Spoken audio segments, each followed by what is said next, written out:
It's been wonderful for me to be part of whatever it is that's happened. It's, I think, always good to kind of expand your horizons and find another context and talk to other people and learn from other people. And I've been learning a great deal from this seminar that's just happened. I was feeling a little bit embarrassed about the talk, saying to myself, some of the people who are there will have already heard the outline of it. And now I'm completely embarrassed because I think nearly everybody here has heard the outline of it. So, and then I comforted myself by saying, well, the nice thing about giving a lecture is always that it's kind of a license not to think for an hour. You just kind of stand there and read your text. It's kind of a bit of a break from the daily grind. And this way, you can say that privilege is extended. It often is extended to the audience. I've noticed. In this case, you can daydream as much as you like. I'm certain of the fact that you won't hear anything that you haven't already heard before, so to speak. But it is the written-up version of something that I botched badly in the course of the seminar. So I'll try and make it sound as if it was completely new. It comes in 6 parts, and I'm not going to read the 6th part. I'm a bit of a rush. We can get through the first 5, I think, in an hour or so, and then it will be hardly time. I've got some handouts with quotations in French and then crude translations if anybody feels they need them. We have to work in French because of all the puns and things. But I don't think anybody can come to me. So that's good. I can save them for another thing. Okay, so it's about cognition. And the epigraph is, il parle parfois du sida très mal, à qui pire. Il ne remarque pas, ne suis-je pas le nain secret, que l'ignorance et le simplisme des uns m'énervent et que l'intolérance des autres me révolte. The little episodes are labeled, so they have a title each, so it's how you know that we're getting through. 1. Travel. 1492.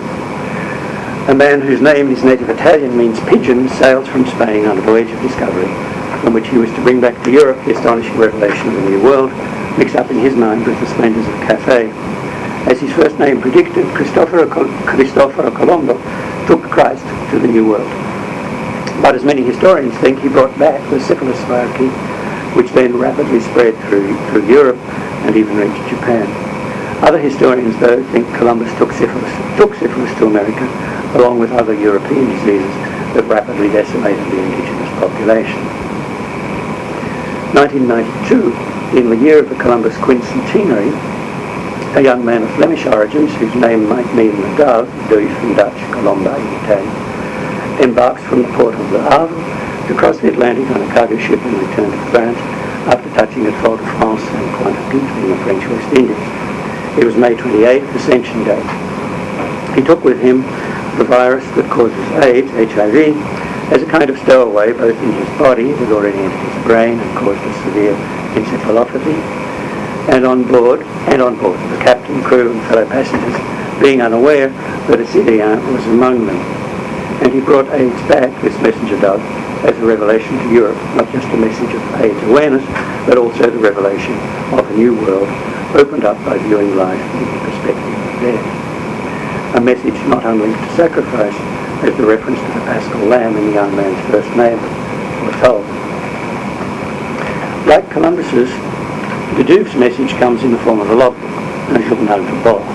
Ce sera aussi, yet, un journal de corps et un journal de cœur, published under the title Cargo Vie. Like the work of Hervé Guibert and Cyril Collard, it's been an important vehicle of AIDS witnessing in France, reaching a wide audience. The virus Pascal de Duve took to America and brought back, transformed into a viral message, or, as he put it, VIH, c'est un peu toi qui écris ici, has spread.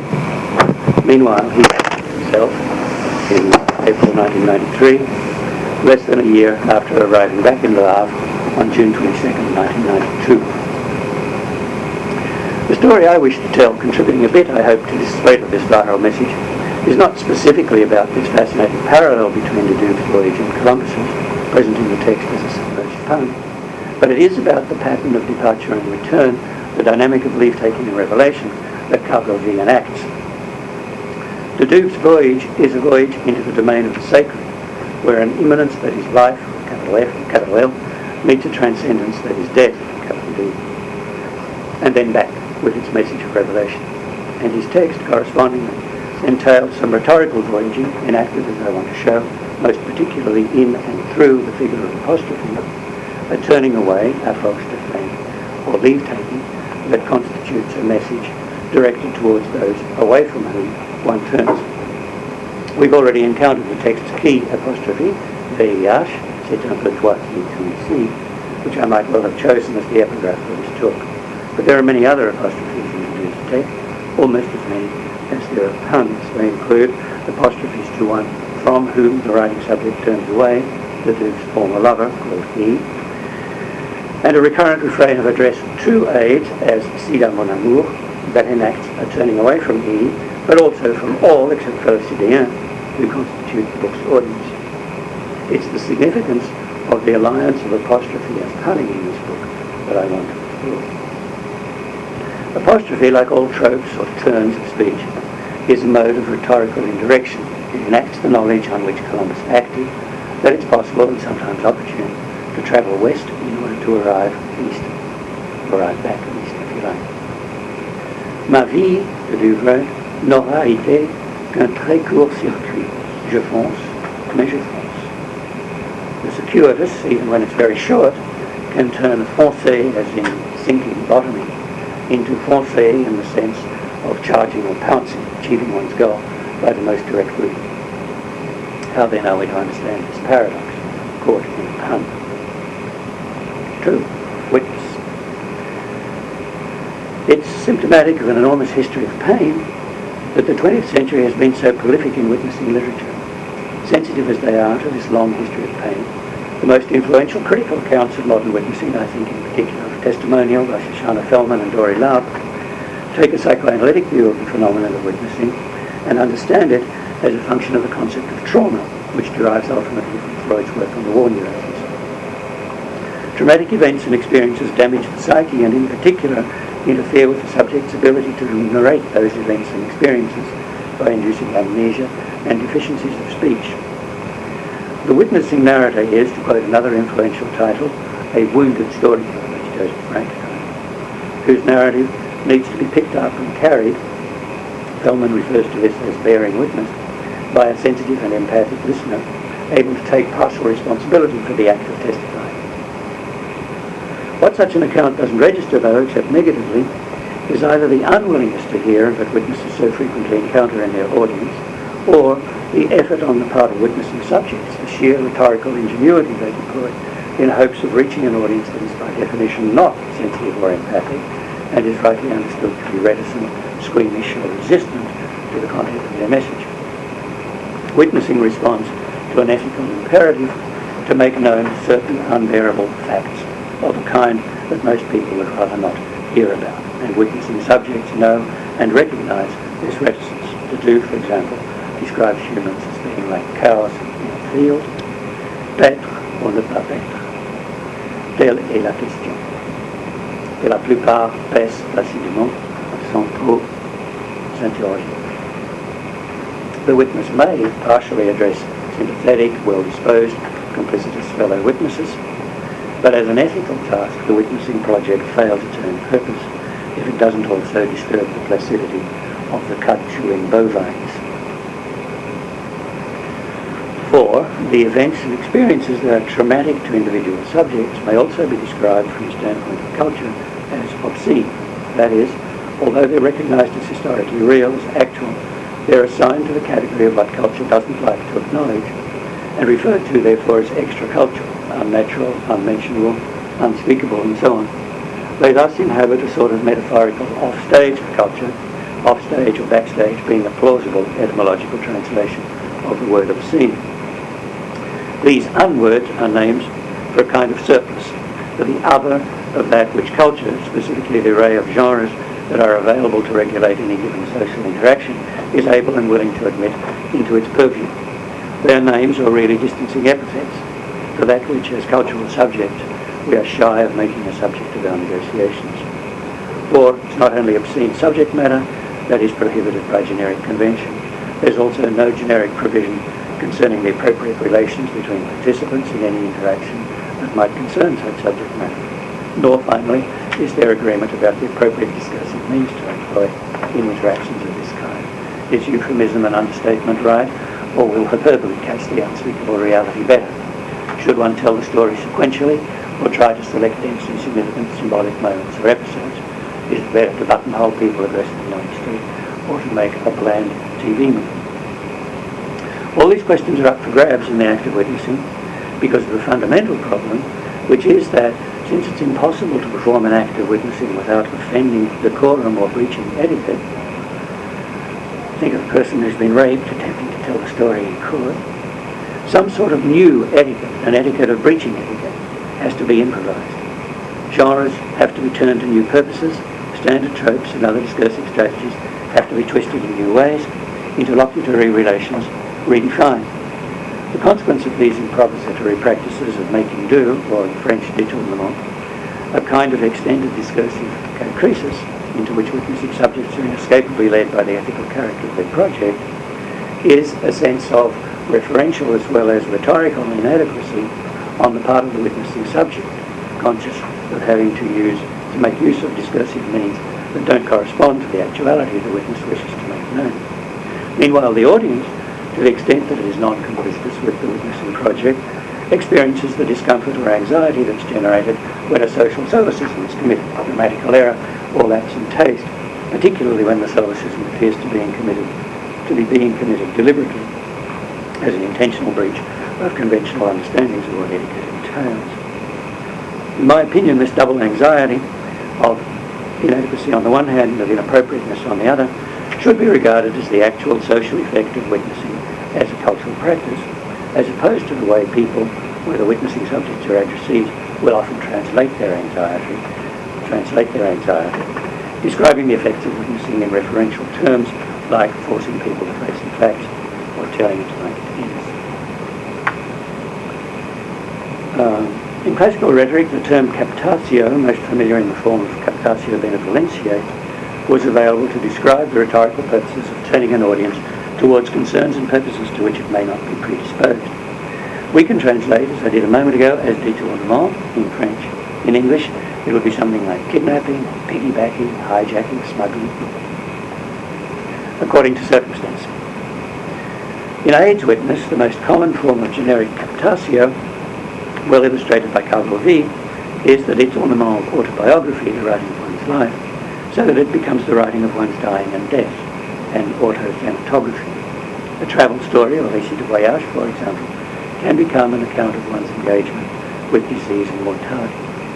Since the limit of autobiography has always resided, and still resides, in the impossibility of actually writing one's own death, autothanatography is inevitably figurative, a matter of reading and interpretation, rather than literal.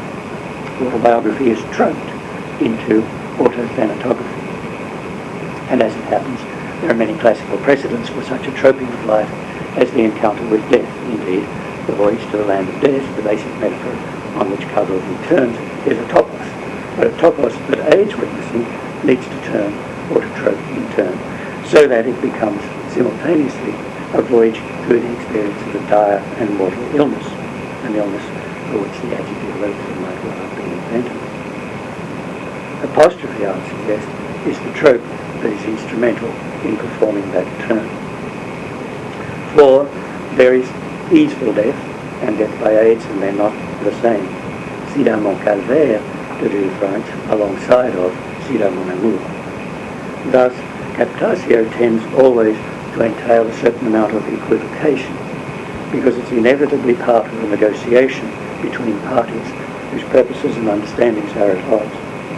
And it's the terms of such an equivocation, the dire and the easeful, death and life, thanatography and autobiography, but also the voyage to the land of death and that other voyage in Topos, the ship of fools, actual and figurative voyages, the historically new and the recognisably classical, the culturally obscene and the socially conventional. In short, the pigeon and the dove, Colombo and Colomba, that we can see being juggled in Calvary. The juggling, or if you prefer the fudging, occurs because as a textual witness, and specifically an AIDS witness, the text seeks to commit a cultural solecism, but to do so within an area of social tolerance such that conformity to a certain improvisatory etiquette or counter-etiquette, the catachrestic etiquette of counter-usage, might still be recognised.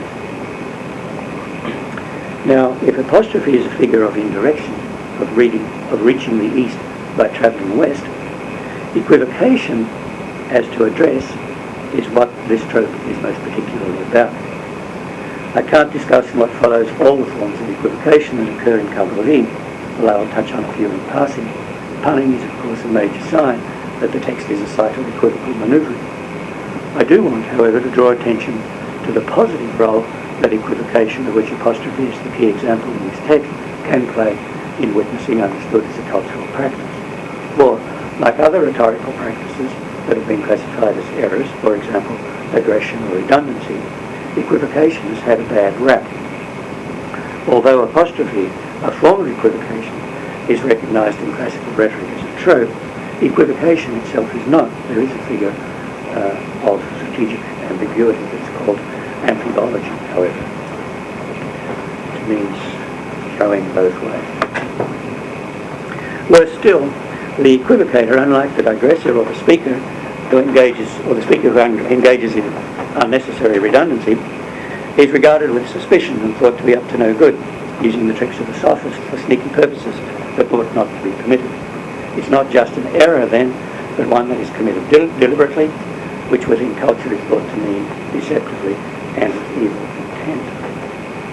Indeed, in French, uniquevoque has acquired the smutty sense that double entendre has in English. It's a way of smuggling the indecent or the obscene into language that on the face of it seems to remain within the rules of decorum.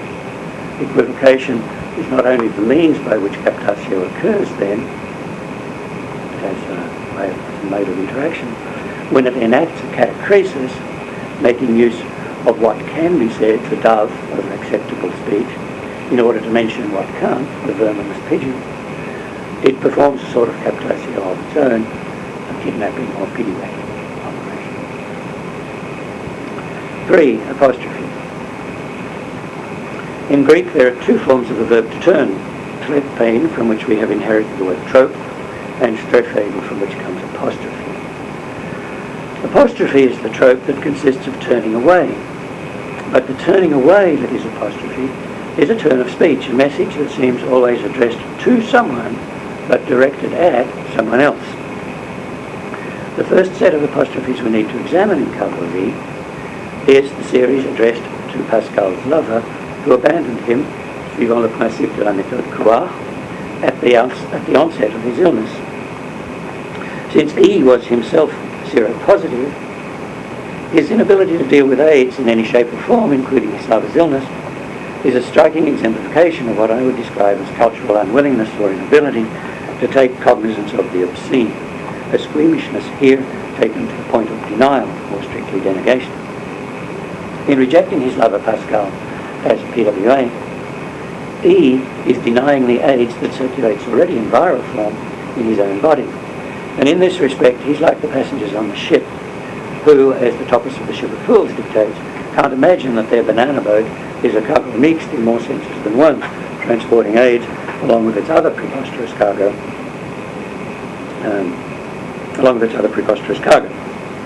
Taking AIDS to Martinique is like taking coals to Newcastle, of course, and a striking emblem of post-coloniality. E thus makes seropositivity itself into a figure for the relation of a social formation to the obscenity that inhabits its offstage or its collective unconscious. This figure of seropositivity might stand, let's say, for France in the era that was called the era of dédramatisation, a metaphorically seropositive country that knew it was seropositive in the sense that it harboured AIDS, but was unwilling to acknowledge the implications of that seropositivity. Tu faisais toujours comme si le sida n'existait pas. Le sujet était tabou, as Pascal says. E. In turning away from E, then, who has turned away from him, the Douve is both turning away also from such a society and, via the address to E, directing a message of rejection, that encompasses the whole society of denial and occultation for which E stands. J'ai emporté avec moi tes lettres, toutes tes lettres, des photos aussi débordantes d'une beauté défunte. Leur bière est une boîte à chaussures en carton, and Pascal points out that he plans to drop it overboard one night, burying these letters at sea, in other words. Et je procéderai à cet emmerdement rituel afin que le passé rejoigne le passé, sautillant un bref instant sur son écume pour finir par sombrer à tout jamais. The neologistic pun on enterrement is written emmerdement, M-E-R-R-E, perhaps in order to obscure or euphemize with an allusion to motherhood, the nevertheless inescapable underlying hint of emmerdement, as if this gesture of burying E at sea was a way of signifying not only je t'enterre, but also je t'emmerde, and signifying in the same breath stigmatisation, same to you, male to you too.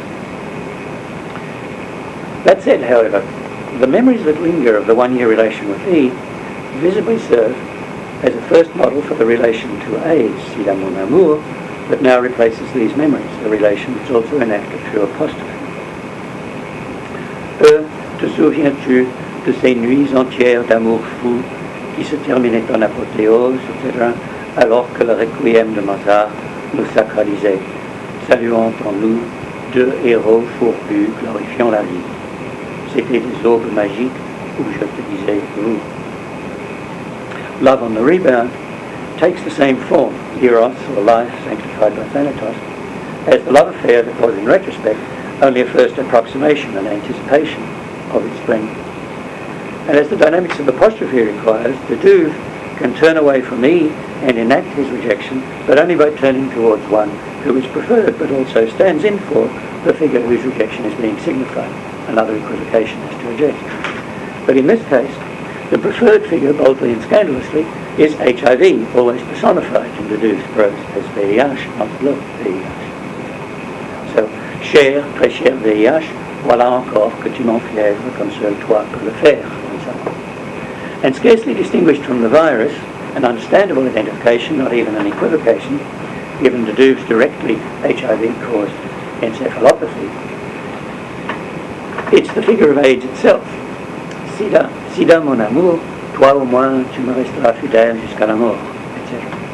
And now, a whole series of apostrophes like this one, introduced by that insistently returning Sida, mon amour, reiterate the status of this turning towards AIDS through various forms of insinuation, as a counterpart, as a turning away from E, but a counterpart to the turning away from E. Example, Sida, mon calvaire, Sida, mon amour, j'entretiens avec toi une relation personnelle que je n'envisage pas de fuir. Or, Sida, mon amour, je t'aime, je t'adore, autant que je t'aborde. Adorer and abhorrer are not separable for the Douve when the object, AIDS, anticipated by E, has the aura of the sacred. It's as natural to say Sida, mon amour as it is to say Sida, mon calvaire, and the figure of apostrophe enacts that lesson. Not coincidentally, however, turning towards AIDS also means turning towards people with AIDS, as another part of the message of rejection directed towards those like E who can't live with the disease and try to ignore the obscene. Conscious of the scandalousness of his address to AIDS as Sida, mon amour, the Douve finally offers a justification of his obsessive refrain. The passage opens as if intended for all who might be shocked. Sida, mon amour, comment oser ce cri passionné?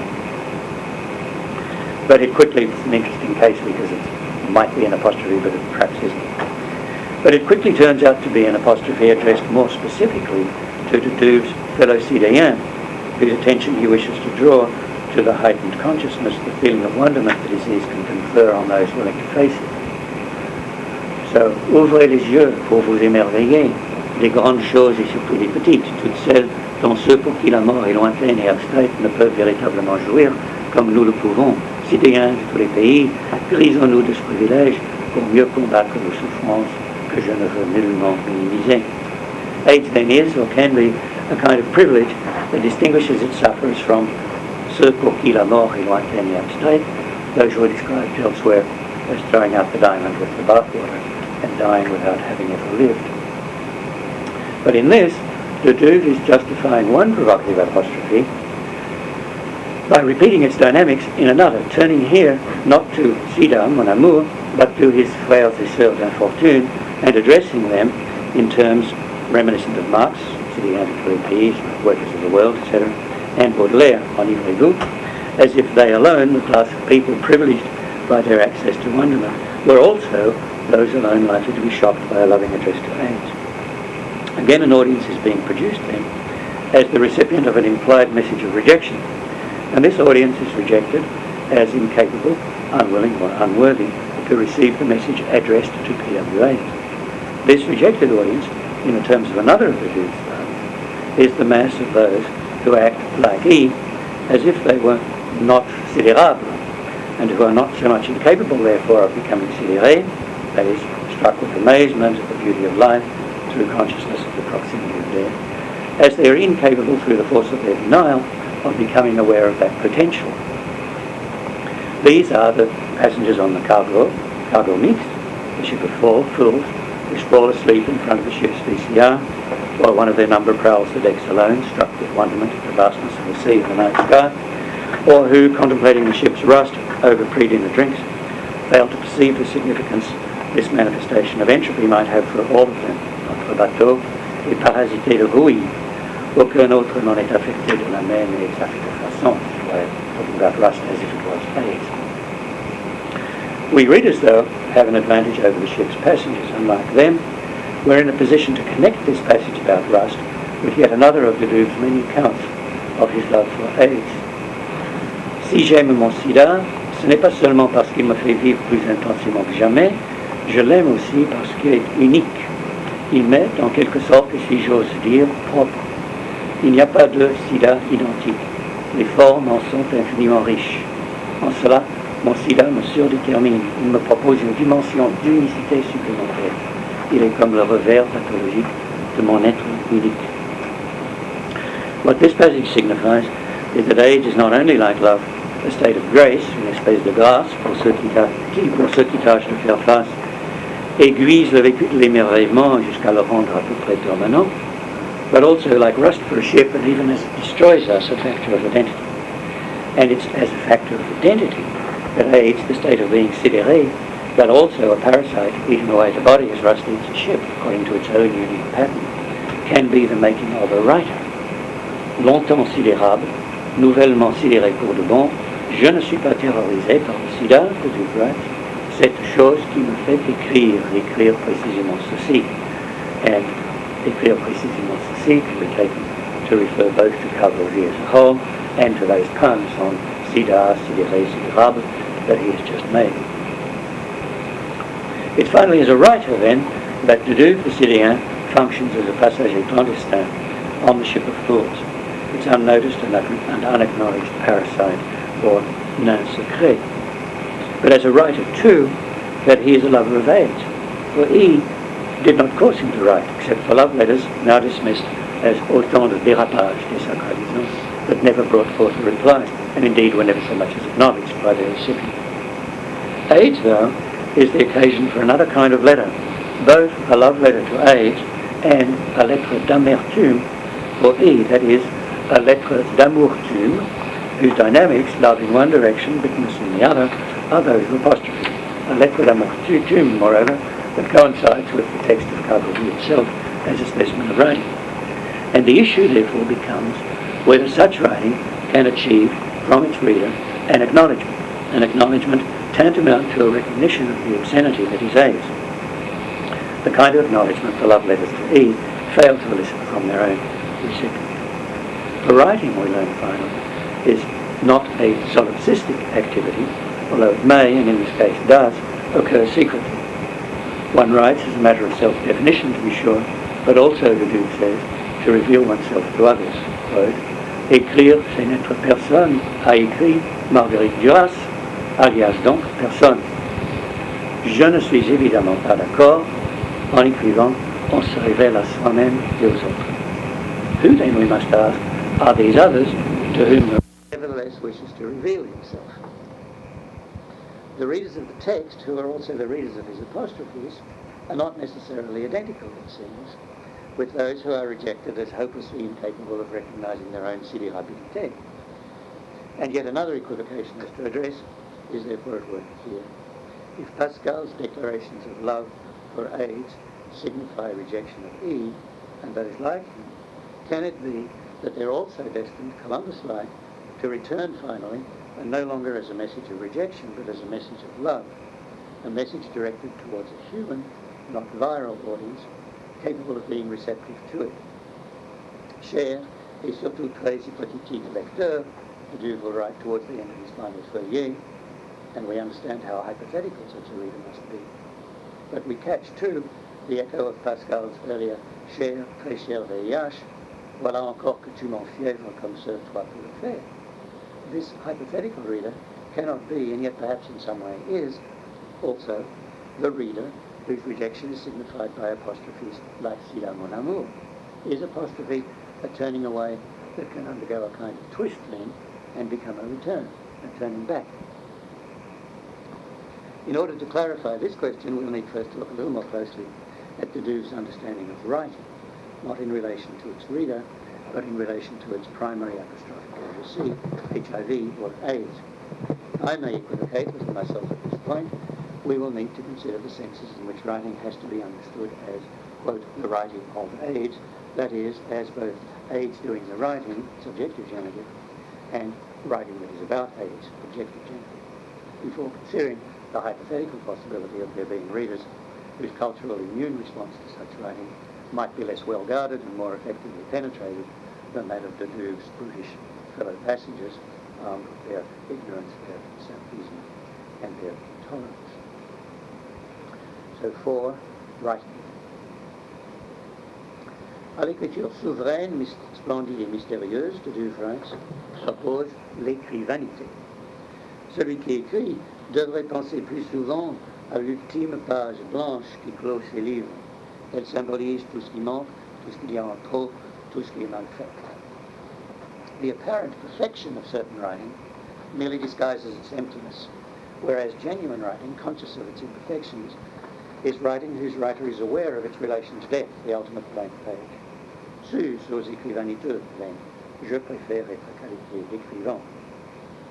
As opposed to those who are at best écrivains, then, the écrivain is the writer courted by death and working with death in close collaboration. For death is an artist.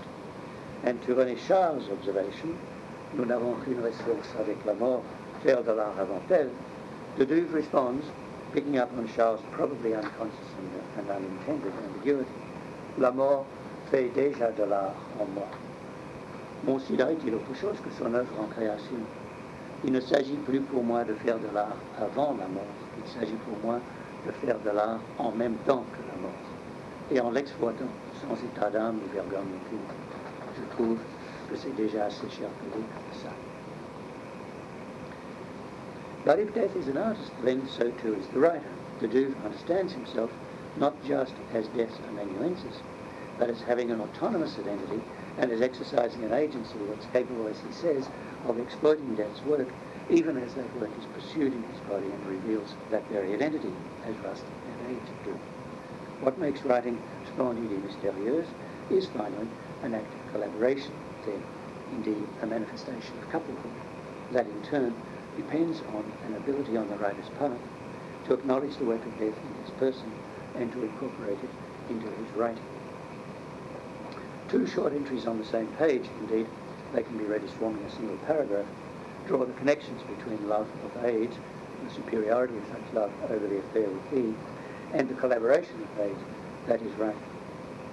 Le temps au moins de ce récit, j'entretiens à bouchée double une grève de la faim, that's F-I-N. Minuscule petite bestiole, liguée par millions, vous occupez mon cerveau et vous vous en occupez, mais avec quelle fondamence. But instead of VIH, mon amour, instead of Sida mon amour, you get now VIH, c'est un peu toi qui écris. So HIV takes care of the writer's brain, Lockhart and Sonnenfeld, as he refused to do. In so doing, it's the occasion of a hunger strike that is simultaneously what Beckett might have called an endgame in Grève de la faim. But the mouthfuls are double. Pour être simple, Deleuze wrote earlier of his encephalopathy, je me fais bouffer le commissaire. But from being eaten simply in this way, he gains a form of sustenance of his own, making his mouthfuls double one. Being eaten is nutritious. For the apostrophe to HIV here doesn't only address the virus as a way of turning away from, let's say, E. The act of apostrophizing also distributes the function of writing between two agents, one of whom is the addressee of the apostrophe, HIV, whose participation in writing is acknowledged, but also restricted, c'est un peu toi.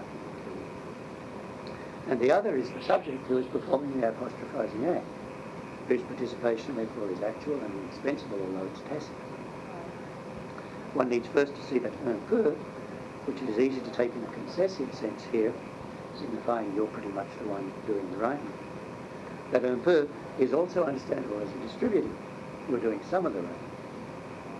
That is, one needs to see that un peu is an equivocation, and indeed the very sign of the act of equivocation, in order to realize that the other writing subject at work here is the human author, who is also contributing his might to a common task. Equivocation, then, begins to look something like both the mode through which death's presence in the text is enacted and the marker of an artistic collaboration between death, in the critical guise with HIV, AIDS, between death and the author as écrivain, not écrivain. The pun or equivocation on Grève de la faim that opens the paragraph then is like the pun on sida and sidérable that in another place leads to an acknowledgement that AIDS is, quote, cette chose qui me fait écrire précisément ceci, in that its presence is not accidental, but a sign, the sign that il s'agit pour moi de faire de l'art en même temps que la mort. And we can say, therefore, that punning, or more broadly paranomasia, invades the Deleuze text in the way that rust parasites the ship, drawing its brownish images of continuité terrestre, and also in the way that HIV's minuscule petite bestiole occupy his brain and take care of it, making the text both the site of the writing of AIDS, in the sense that the writing of AIDS does, and the sign that Deleuze has discovered a writing of AIDS that is a way of writing AIDS that is uniquely identified with his. It's he, for example, who is responsible for accepting the puns furnished by the randomness of language, by the accidents that correspond to the presence of death, and setting those puns in a verbal context that makes them signify, and indeed specifies what they signify, collaborating in this way with the viral infection, with language as parasite, but in a way that permits him to discover himself and to reveal that personal identity to others. He becomes the vehicle or the vessel, the site in which death pursues its purge-bon création. But he also is the agent and the vector through whom this collaborative effort in sight of equivocation, that it's the writing of AIDS, can become a message in which death has been disocculted and become readable, a message for others, if only they are open to its infection. But with this turn of the writer, not away from, but in the direction of his audience, apostrophe, one might say, has rather circuitously come full circle. The address to AIDS has merged into a collaborative writing with AIDS that is now directed back towards the living as a message in which, through virally affected or infected language, death speaks, the pigeon readable in the dove.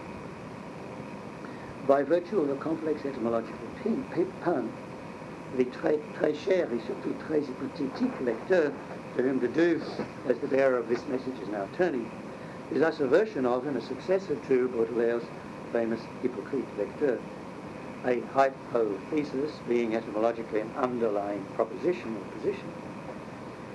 The hypocritical reader, living with those contented cows in a state of denial with respect to the obscene, is now hypothesized as a reader capable in turn of hypothesis, that is, of entertaining a supposition, sub-previa, which in this case is that of the reality and proximity of an underlying or supposed something that was formerly subject only to denial because it was a threat to the reader's passivity. Such a supposition will suffice to make the reader, whose cultural immune system can be broached, in turn a semblable and a frère to the writer, that is, a subject of wonderment in el evil. But the condition of this transformation of the reader from hypocritical to hypothetical is inevitably a certain disoccultation of self through writing on the part of the author, since it's exactly that occultation or that acquiescence in his occultation that produces the Ship of Fools as a site where hypocrisy reigns. He must, in other words, step out of the Ship of Fools role of master in order to reveal himself to others, and do so not just as a Sidian, which he knows will provoke fright and panic on board, but as the absolutely unique figure that AIDS has made him, AIDS' lover, Death's collaborator and messenger, the bearer of an extraordinary privilege, as well as the subject of a painful ordeal. Such a disoccultation on the writer's part will also entail a certain abandonment, once they've done their work, of practices of indirection and equivocation. As a reader, initially standing with those grazing cows, I have found myself both rejected and addressed by the due apostrophes, and consequently intrigued. My attention has been caught, a captatio has occurred. Why is this speaker so ostentatiously turned away from me? And what is this obscene object, death or age, to which he turns? Now he is actively collaborating with obscenity, and again in attention-getting ways, making striking puns, but in language that's redirected back towards me, and speaking, therefore, of precisely that hypothesis about which I do not wish to hear. And I'm discovering, as a consequence, that obscenity was always within me, like rust in a ship, odd accidents of language, or a virus in the bloodstream, disregarded and unacknowledged. The time is thus ripe for the writer's practice of apostrophe to reveal itself for what it has always been, not so much a turning away, but a visitation in disguise, an unwonted incursion into the peaceful meadow from which I had, in fact, never successfully vanished. If prosopopia is the name for that form of mask-making that is necessary for death to speak to the living, and for the obscene to achieve social recognition, then apostrophe, as it's been practiced by Pascal de Dude and Carl Bourville, is a version of prosopopia. It has been an elaborate feint, the move in combat sports and warfare, whereby the eye is diverted so that the blow can be delivered from an unexpected quarter. But sooner or later the mask has to be removed, the prosopopia must unmask itself. I think I can finish 5 pretty much within the hour. So let's go. 5. Return. Because there's no physician on board, passengers with serious health problems are usually not permitted on cargo vessels. In order to make his voyage, the Dude must keep his condition secretly, which he manages to do in spite of the fevers he is subject to and the severe fits, in the course of which the world is drained of colour before he loses consciousness.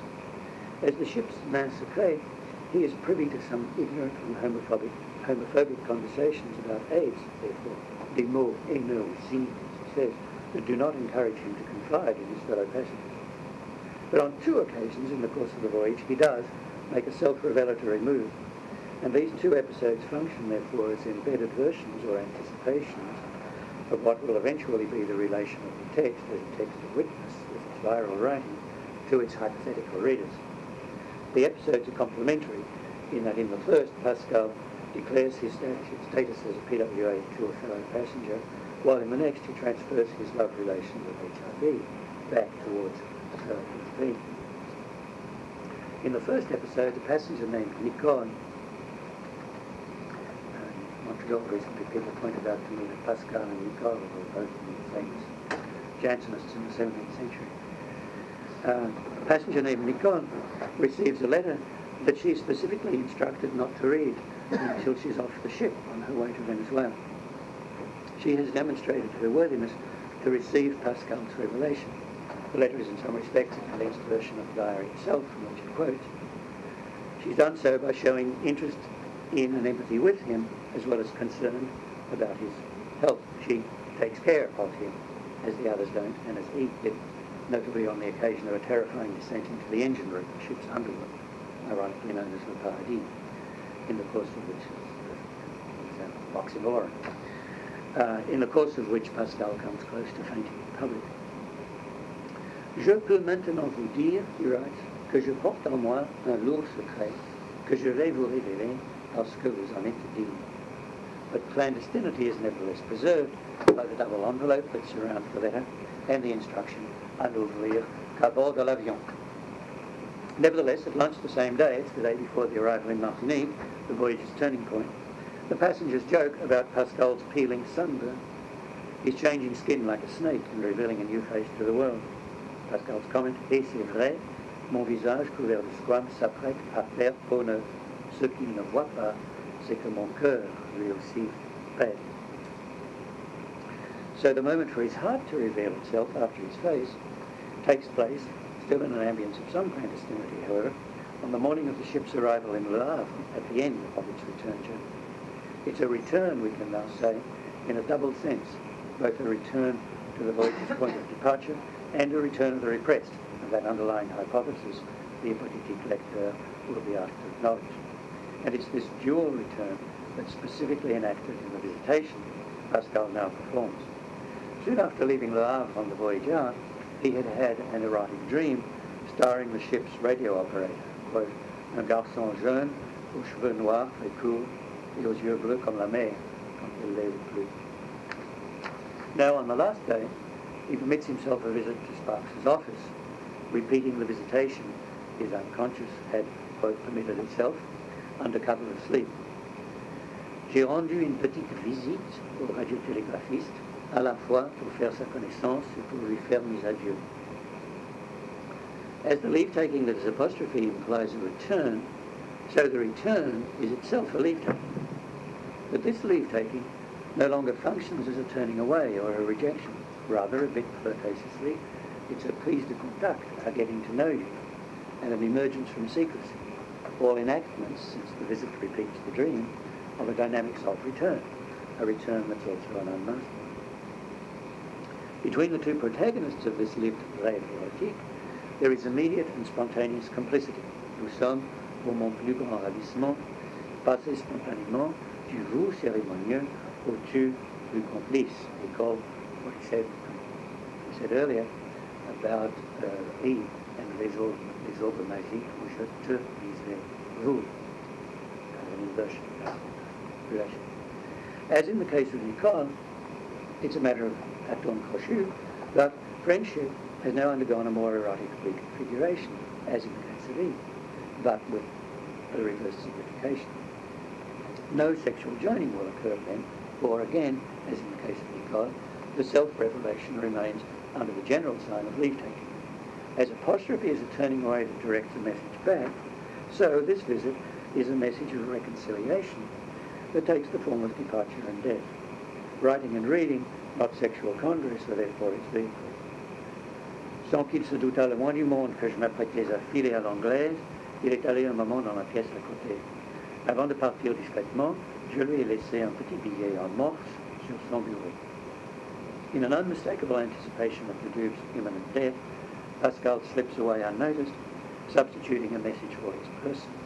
And the message, which might easily be one of his many enthusiastic apostrophes to age, is now an address to a new lover, substituting for the old, a reincarnation of the who is addressed as heretofore only age has been addressed. A lover whose task it is, even as Pascal slips away from him, to live life, that is, not to throw out the diamond with the bathwater, not to die without having ever lived. Tu sais, this is the message, tout au long de ce voyage ensemble, je t'ai beaucoup aimé parce que tu m'as beaucoup ému. Bon vent dans la vie.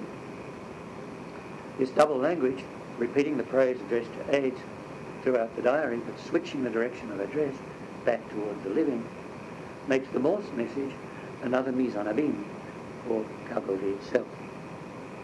But as the letter to Nicole was protectively enclosed in a double envelope, the message to the radio operator remains coded, albeit in a form that's not very hard to break, Morse being fairly readily, for a while, Morse being readily understandable, but it will become unknown very fast now that it's no longer used.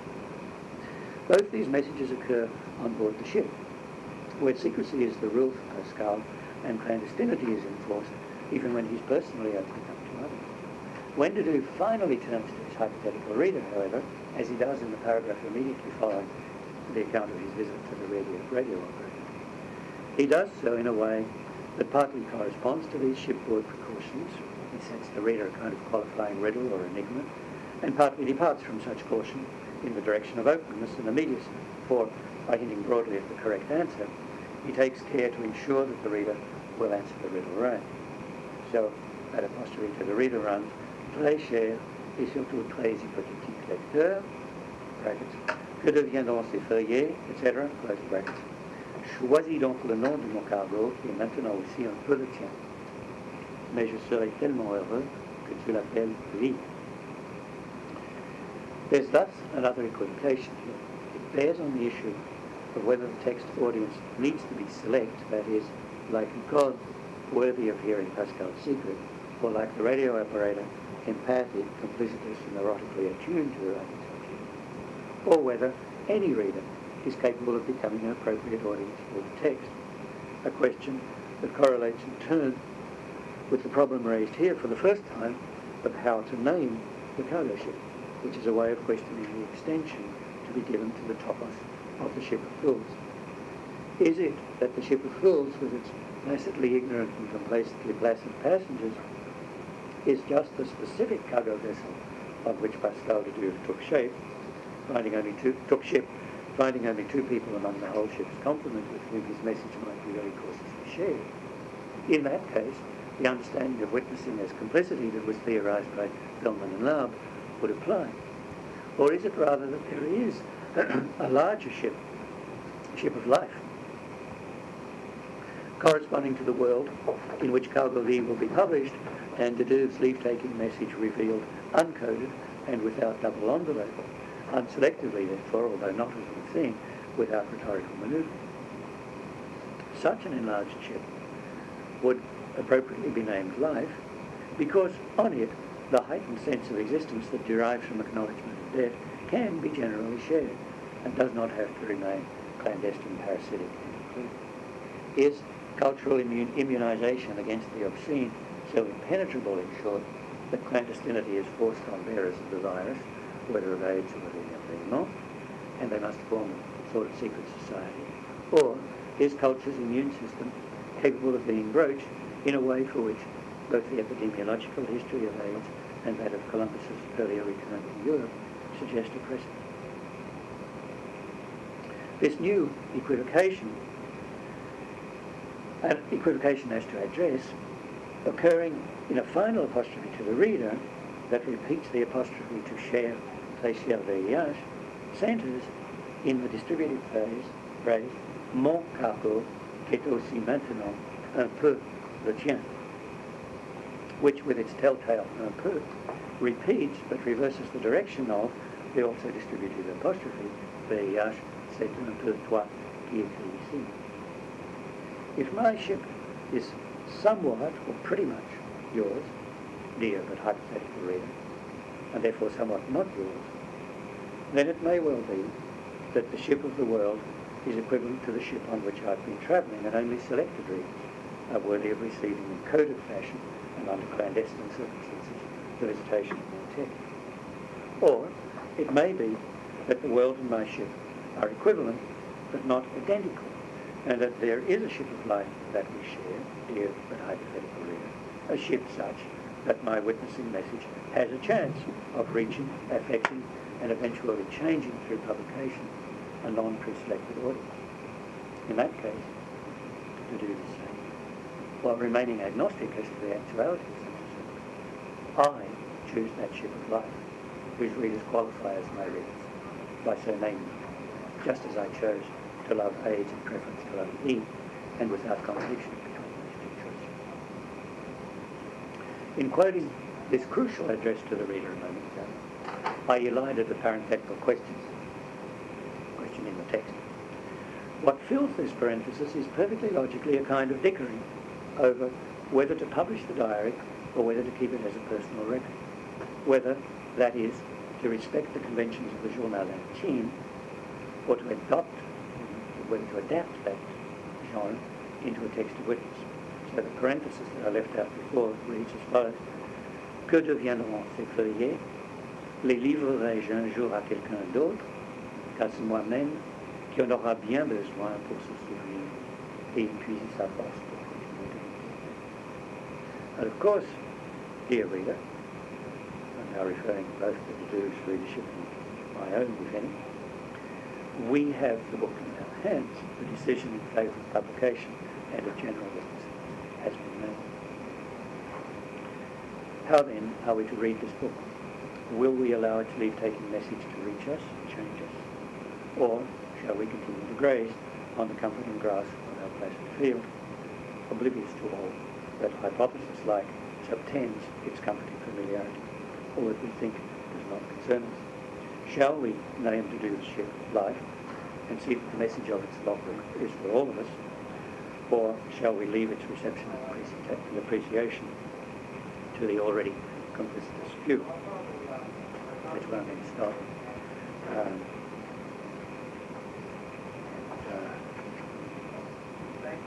If you're interested, we can talk about what comes next, or we can head to the party, or we can talk about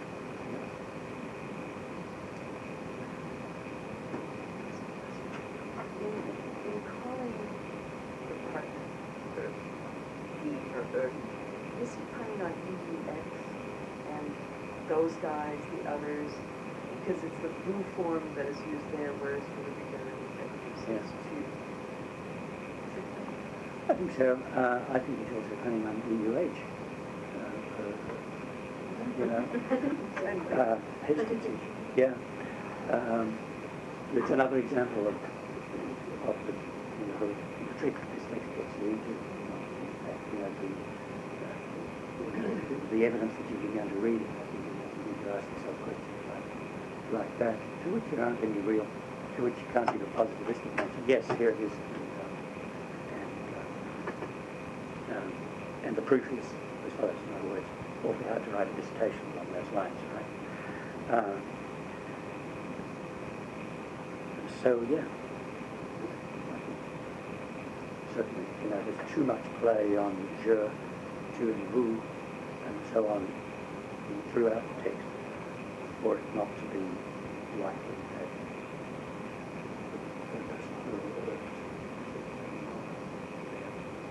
I have no idea what the guy's real name was, so I can't tell you whether that's fictional or not.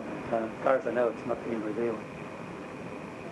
Because there's that whole split between the reader as well self-love and fair.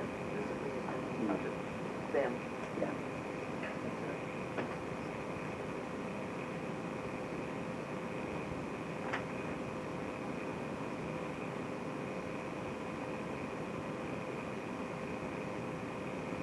Now, stalwart Englishmen like Dr. Johnson would say something like, where there's time for all that paranomasia, there is little grief. Are these things different in French?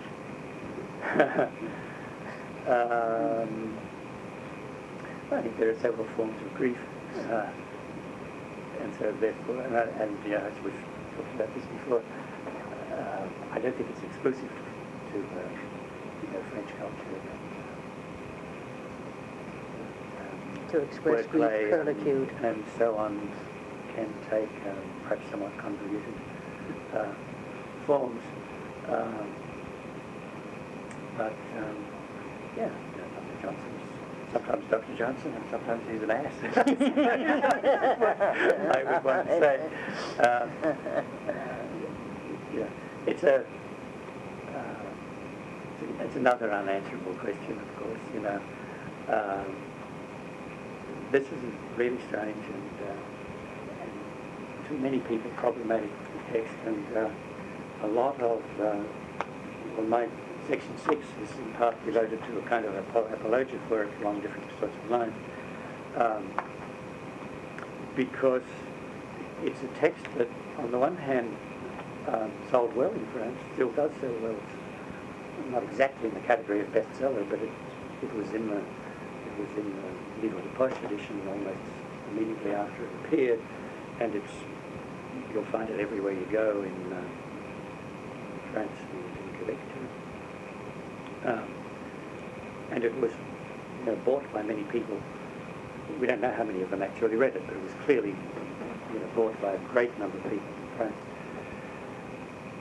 And in part because of that success and because people suspect that the text lent itself to misreading, in other words, it lent itself to what am I trying to say, deculpabilizing of reading on the part of regular folks, the folks who saw the news on Apostrophe on the TV, as they had seen Hubert, and saw yet another extremely attractive and polite young man